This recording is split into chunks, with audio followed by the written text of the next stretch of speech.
Hey everyone, it's Pickleball with Tyler with Universal Rackets, and this is going to be an amazing video because we are going to be doing a full masterclass on how to hit a backhand dink. At a beginner, intermediate, or club level, everyone can hit a forehand dink. But when you're playing the left side, if you're a right-handed player and you get a ball over here, this is where your game starts to break down. We're going to be going over all the fundamentals, all the tips, all the technique, all the footwork, and all the strategies to master this backhand shot. I assure you, if you stay tuned for this whole video, after you watch it, you will prefer your backhand dink over your forehand dink. So make sure to buckle your seatbelts and stay tuned because this is going to be an amazing video. Let's go. Now, first off, we have to understand why the backhand side feels more awkward than the forehand side. And that is because it's on your non-dominant side. Unless you are ambidextrous, on this side, it's your non-dominant side, and also it's more restricted. When I hit a forehand dink, as you see, I'm swinging naturally across my body. When I hit a backhand dink, I'm used to always swinging this way. If it's my forehand drive, if it's my serve, it's my drop, I'm swinging this way across my body. For the backhand dink, I'm swinging the inverse way. I'm swinging the opposite way. I'm swinging from left to right instead of right to left because I'm a right-handed player. So it's going to feel a little bit weird. You're going to have less room for error. On the forehand dink, it really doesn't matter if you have the proper technique. You can still muscle and arm your way out of it. But on the backhand dink, you have to be more precise with your form, technique, and footwork because it's on your non-dominant side. Now, the first thing that we have to do for the backhand dink is understand the proper grip. The proper grip that you want to do is kind of like a slight continental or slight forehand grip. I would highly recommend to be in a slight forehand grip. Now, that means like kind of like an Eastern forehand, tilted a slight bit. You don't want to be in a Western forehand. If I can go to an Eastern forehand grip, like I would hit a forehand drive, now when I turn and hit my backhand, look, now my paddle face is open. And any time that you dink, and this solves your forehand and backhand side, anytime that you dink, you want to make sure that you open up the paddle face because when we're dinking on the backhand or forehand side, you're making contact below the net. In order to get the ball over the net and into the kitchen, the first thing that you have to do is get the ball over the net. So that means you have to hit up. A lot of players, they end up popping the ball up because they're swinging for their forehand and backhand side. Instead of swinging and popping the ball up, all you have to do is open up your paddle face. You want to think that a laser is shining out the center of your paddle and you're pointing that laser upward. Wherever that laser is pointed on the center of your paddle up at the kitchen, the ball is going to go. So if the ball's high and I'm hitting a volley, and that's for another video, I want to tilt my laser down so I can hit down into the court. Before the dinks, and especially in this video, the backhand side, you want to point the laser upwards so you can get the ball up. So the first thing that I want you to do, again, is go hit a forehand drive, tilt your paddle a slight bit down, pretend that you're going to, and then come up to the kitchen line and just go to hit your backhand with that same grip. You always want your backhand paddle face up.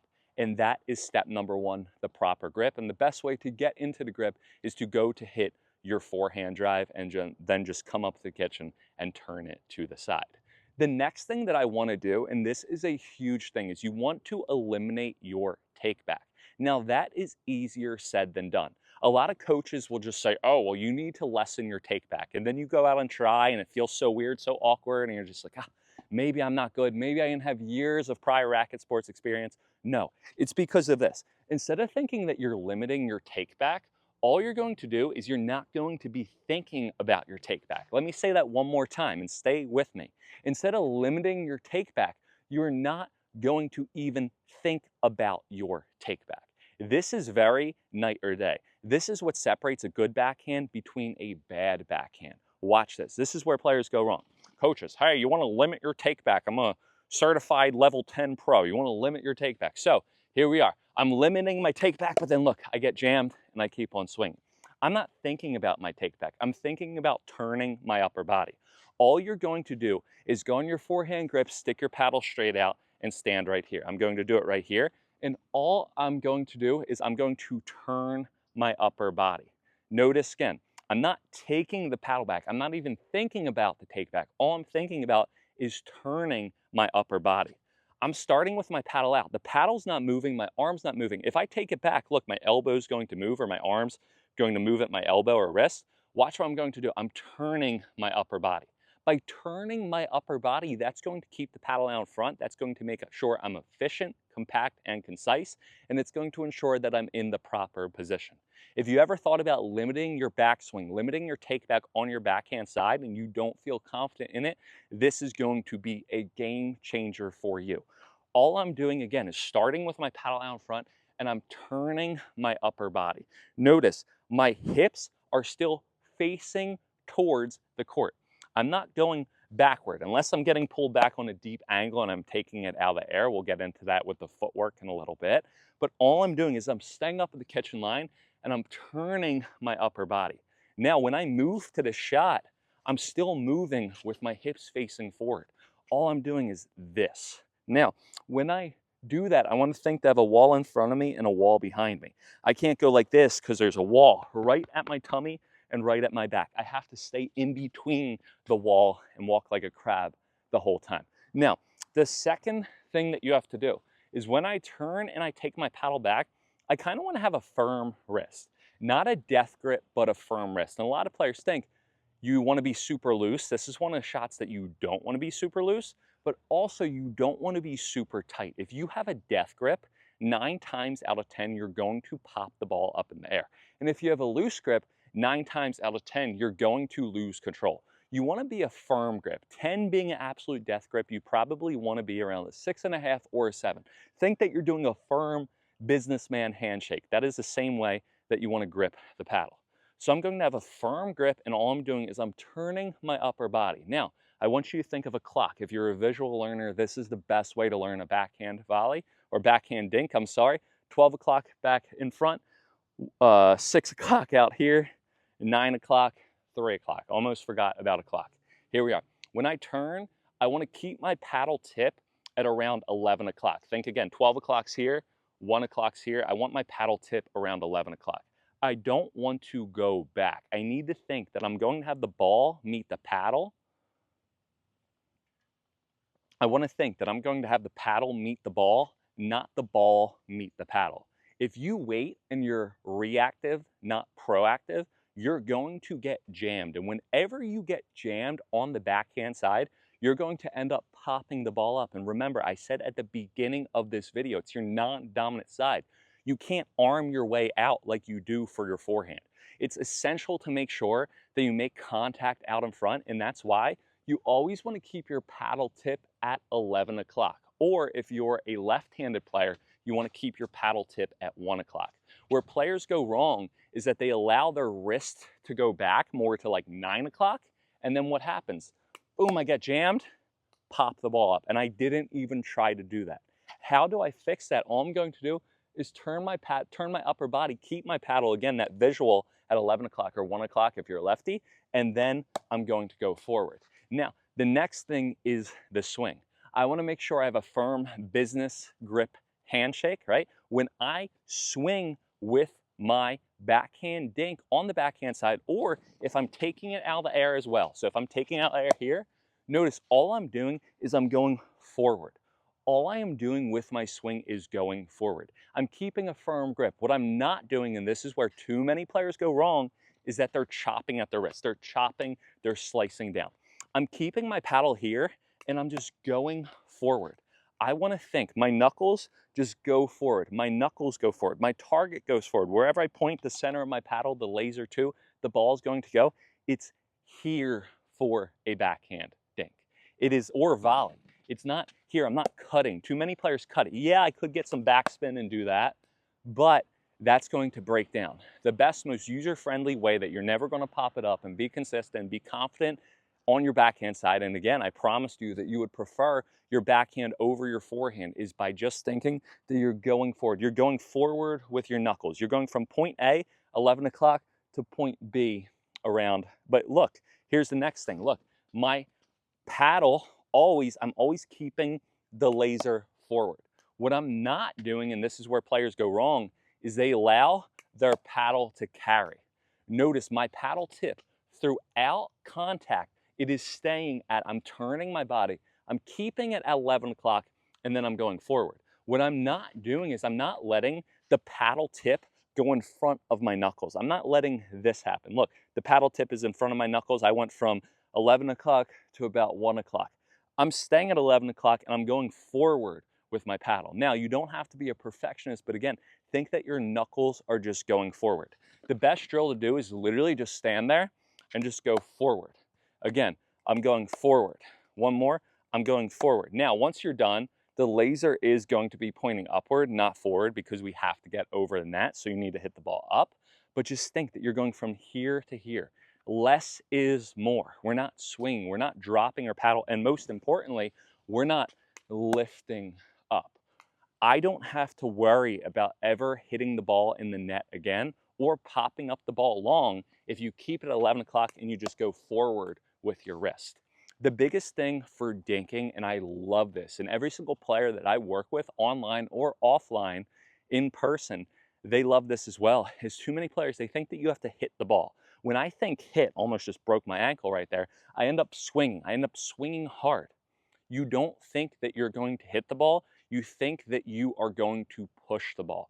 You want to think that you're pushing the ball. If I think I'm hitting the ball, I'm going to take a swing. I'm positioning my body, positioning my paddle 11 o'clock or 1 o'clock for lefty, and then pushing it forward. Literally start out here, do this drill, put the ball in front, have like an X, right? You're going to start here, have an X, and then all you're going to do is just forward, forward. Oh, just hit you guys. Let me see if it's still recording. But that is what you need to do every single time that you hit. Now, when I am doing this, what I want to look for, and again, it's more difficult on the backhand side. This is the #1 most used pickleball drill, but it works wonders for the backhand. I'm not even going to try to change it. Is what? Is the ball at or behind the cone? Now, just to recap again, we did technique, did fundamentals, making sure we're in a slight Eastern forehand grip, come up to the kitchen, turn to the side, get it at 11 o'clock. Make sure you have a firm wrist. Make sure that you have the laser shining out the center of your paddle. All you're going to do is turn your body and you're going to push forward. You're going from point A to point B. All you're going is maybe around like 2 feet, just here. Less is more, and think that we're pushing the ball and not hitting the ball. Now, when do you take the ball out in front or off the bounce or hit the ball in the air? Remember, we're trying to have the paddle meet the ball, not the ball meet the paddle. What do? We understand this imaginary line. Yes, this is the kitchen line right here, but I'm going to visualize the kitchen line right here. If the ball's at or behind the kitchen line, I'm going to do the exact same thing, but I'm going to take it out of the air. If it's in front of that, if it bounces in front of this line, then what am I going to do? I'm going to take it off the bounce. Now, when you're hitting your backhand dink or forehand dink as well, you always want to go cross court. You always want to go cross court. Why? Because you have a longer distance, and hypothetically, not in this situation because these nets are messed up. I hope they fix the nets. There's always zip ties, but you want to make sure that you go over the lowest part of the net, which is 9 times out of 10 going to be the center strap, which is right here. A lot of players go wrong because they go with their backhand dinks straight ahead. If I go with my backhand dink straight ahead, I have less distance to cover. And if you play a tall person, they can instantly just volley the ball. So I want to go diagonal every single time. Now, when I do this, here we are. So you're in this position, you're right here, you're ready to go. Again, forehand, turn, paddle tip at 11 o'clock if you're a righty, 1 o'clock if you're lefty. Now all you're going to do is you're going to move to the side. I'm going to start in the middle and I'm going to move to the side. And I'm either A, going to take it in the air if it's at or behind the cone, or B, I'm going to take it off the bounce and push.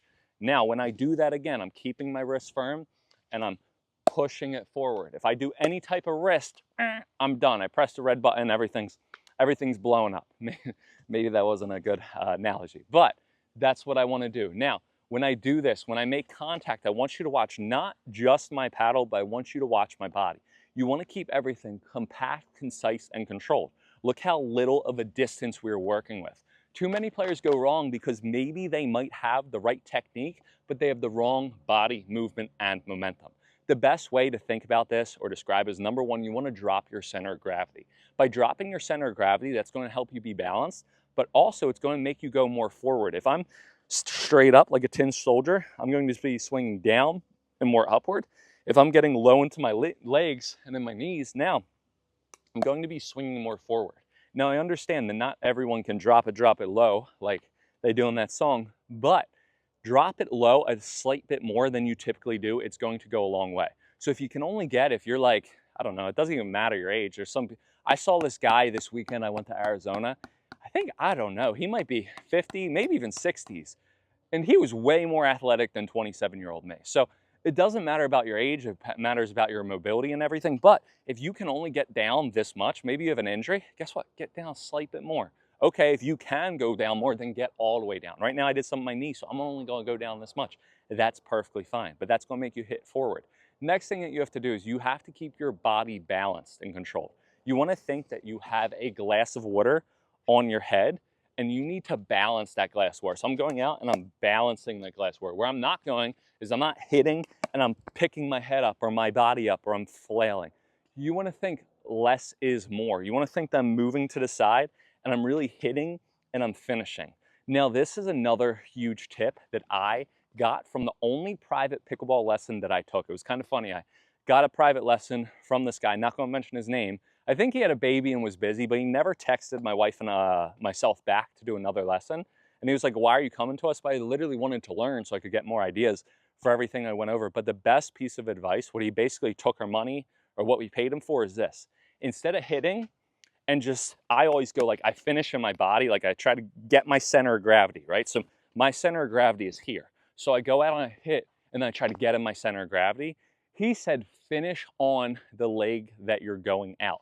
So watch, instead of going and finishing here on my center of gravity, I feel like a little jolt, I'm going to hit, and then once I'm done, I'm going to finish on my outside leg. So that means for the forehand too, if I go out to the ball, instead of finishing center, I'm gonna finish here, and then I'm gonna clearly go back. If I go out to the backhand, I'm gonna go out, I'm gonna finish here on this outside leg.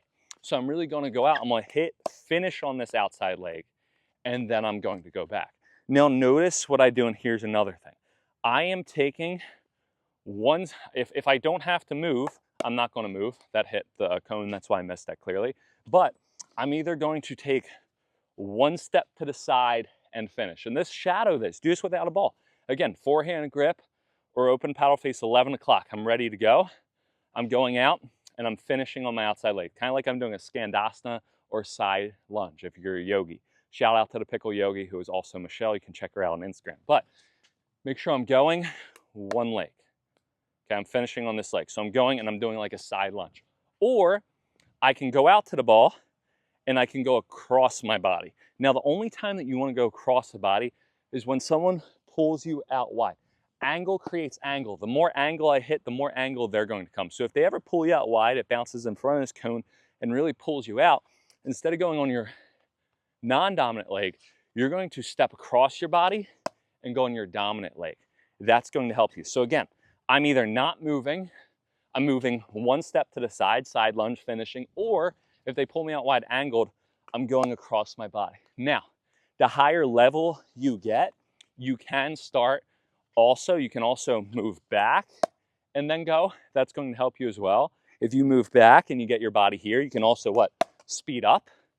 But in general, when you're picking up the game, you're either staying here, going one leg on the side, or coming across your body. And if you have to, you can move back. But notice any movement, one, here, I'm pushing, right? Two, I'm pushing, I'm going forward. Three, I'm pushing. This is why I don't want you doing too many players go wrong. They start cutting. I kind of actually did that on my first one. You don't want to start getting into a U, and I don't know why I start doing that too. It's kind of, I want to get spin. It can help, but when you're picking it up, forward, right? I don't want to go here and start chopping under the ball. Yeah, you might get some cool spin, but that is going to break down. My goal is whenever you get in an ice bath, I can sit in an ice bath for so long. I don't put my head all the way in though. I only go up to like I try to get my like vagus nerve up to here, but I can stay in an ice bath for as long as possible. I feel like the sun's coming on me. I feel the sun. If there's no sun, I visualize the sun. I feel the warmth. I can be there all day. And I tell myself that I can be there all day. If I tell myself that it's too cold, I start thinking about how cold it is. I start thinking about how painful it is, how it doesn't feel. what's going to happen? I'm going to want to get out, right? When you think about dinking, if you keep on thinking, don't dink, don't pop it up, don't pop it up, don't pop it up, don't pop it up, what in blank is going to happen? You're going to pop the ball up. You need to think that you can be there over and over and over again. I can out dink my opponent.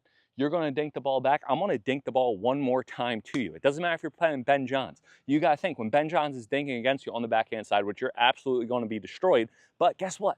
Ben Johns, I'm going to hit one more dink than you.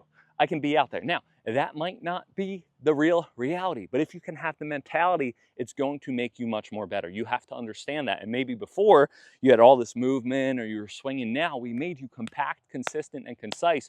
You're going to be much better. The next thing I want to go is strategy. You always want to go out wide, but a great thing for the backhand side is it's very easy to, number one, when you're drilling, and I used to do this, I used to drill and I would just dink, dink, dink, dink, and then I got invited to some higher level opponents that would invite me like to private games. And what would they do? They would be over here. I would be doing my dinking that I just said, and they would do this. Boom, down the middle. My partner looks at me like I've never played a game of pickleball in my life.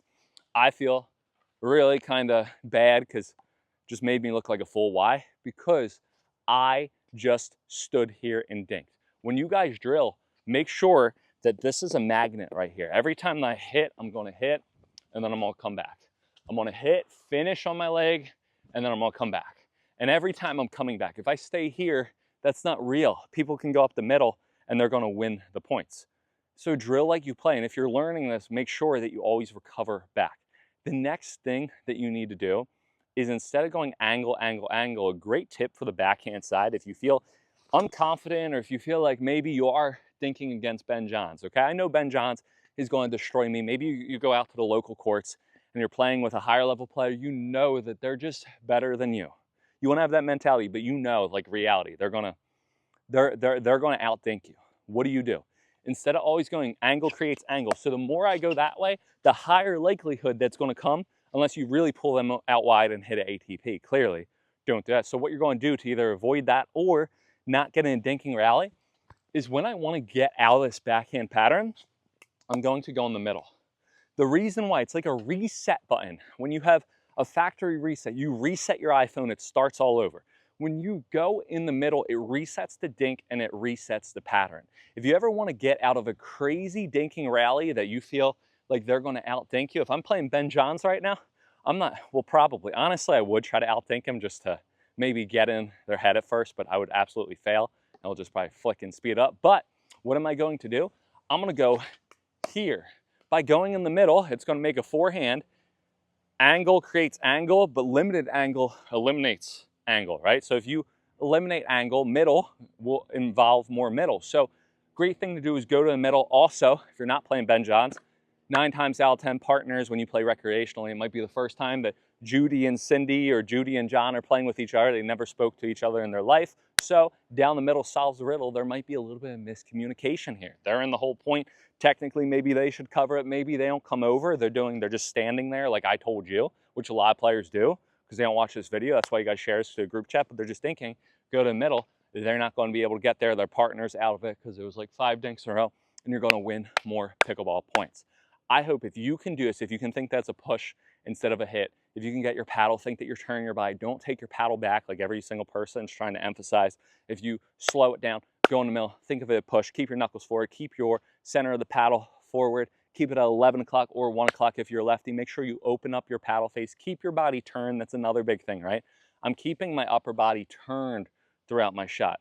Think of my chest, like look, my chest is like on an angle, right? I'm here.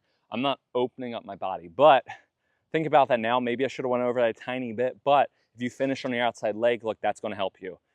And that was another way. Different tips work for different people, not one size fits all. Where I was going wrong and what I got from my private lesson personally is I would hit and then I would go to center. Why? Because I'd play tennis, backhand, boom, and then to the center ready position. But for pickleball, I can't. The moment I rotate with my body, unless I'm speeding up or hitting hard, it's the moment I'm going to hit the ball too much forward because there's so little distance to work with. So if I can finish on the leg, that keeps my body turned. Or I could think, keep my body sideways, don't think about finishing on the leg. But if I go here and I don't finish, look, I'm moving, rotating my body. So again, this is just another way that I'm going to incorporate in my pickleball coaching arsenal is, hey, I can tell someone to finish on their outside leg, or you can tell someone to keep their body more sideways. And just again, let the paddle work for you, don't work for the paddle. My favorite quote on pickleball, and if you guys have joined the membership, you guys checked out my ebook, you checked out this amazing channel, and guys, the more you support, the more I want to make content, create content. And momentum is a thing, right? Especially with creating pickleball content. The more likes, the more views, everything. Like, I try not to ignore it, but when I come out and make a video and I spend blood, sweat, and tears on a 40-minute video that I think is absolutely amazing and no one cares about it, it's kind of hard to go back out the next day. But then when you see 5,000 video, 10,000 video, more people liking it, it gets you more pepped up to go to courts. But getting back to it though, if you guys are a fan, in pickleball, to gain control, you have to give up control. The more you let the paddle work for you, the less you work for the paddle, the better you're going to be, and the more consistency, right? So it's easy as 1, 2, 3, do, re, mi. Let the paddle work for you. Think of it like a paintbrush, an artist paintbrush. Don't be swinging too hard, especially while you're up the kitchen, because many things can go wrong. You want to keep yourself compact, concise, and better off. Now, go out and drill. Don't apply this to your pickleball game next time you play a competitive match. Repetition equals actual stuff. Practice makes permanent. Practice doesn't make perfect. You need to practice it. Go out, get a drilling buddy. Yeah, you guys are going to be good to go. I hope you guys enjoyed this. And if you feel better with your backhand after implementing this, you guys got to listen, but now you guys go out and improve. And please don't just watch my videos. Go out and actually try to do it. Let me know in the comments if this helped you. Remember, the best way to support this channel is to share to your pickleball group chat. I know you're in so many different groups of pickleball. Share this to your pickleball group. Don't let crickets add value unless you're playing them next week. Also, you can become a member, only a couple bucks, but it really helps support the channel. Also, you can check out the Instantly Improve My Forehand ebook. I'm going to be releasing other ebooks soon. Have a good one. Happy hitting. I got to get back because my wife has a lunch that she's going out to. I hope I didn't go over the time. We'll see. I have no clue what time it is to now, but I feel like she'd be calling, but I still won't get. So hopefully she is not upset and it's like before 12:30. Actually 12:15. Fingers crossed. See you guys next time. Probably should wrap it up and go home. Later.